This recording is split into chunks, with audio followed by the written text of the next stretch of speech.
Hello, my name is Dedra Jize, the Geriatric Care Manager with the Litherland Kindy & Associates, a California estate planning and elder law firm. Today I'm going to discuss the different types of senior living communities.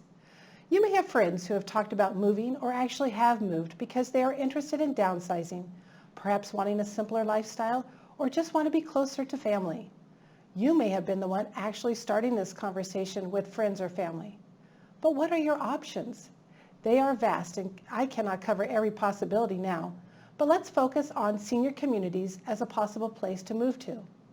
These too vary greatly, so let's look at that in the beginning. There are several types of senior housing. First is the independent living.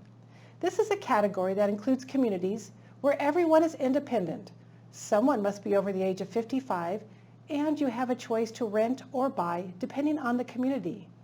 These can be small, like an apartment building, or be huge, such as a whole community, like a mobile home park, or a place where there are attached homes.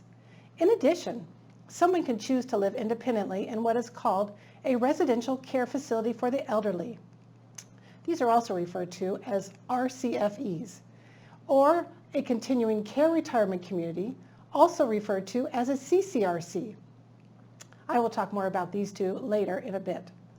Depending on one's interests, such as walking, social groups, golfing, or proximity to family and friends, people make decisions as to what best suits them. There is also a wide range of pricing to meet different budgets. As I mentioned earlier, there are two types of communities where you can live independently, but if additional care is needed in the future, it will be provided there in your community. A residential care facility offers independent, assisted, and memory care, depending on the needs of their resident. These are month-to-month rentals, with usually 1 month being your community fee that you pay when you move in. The community care retirement community offers the same as the RCFE, but also includes a skilled nursing level of care on site.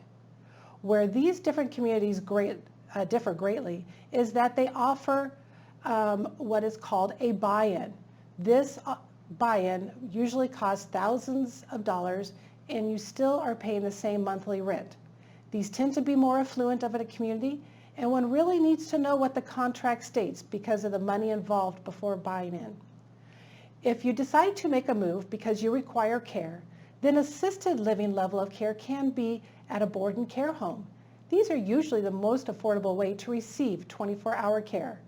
These homes are usually tucked into a neighborhood, house 5 to 7 residents, and are more home-like. However, there is less socialization in these types of settings. Assisted living for those who need assistance with dressing, bathing, medication management, food preparation, feeding, transfers, laundry.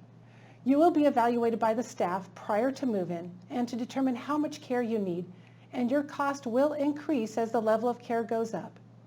You can also move into an RCFE or a CCRC for this level of care, but the pricing is higher than at a board and care home.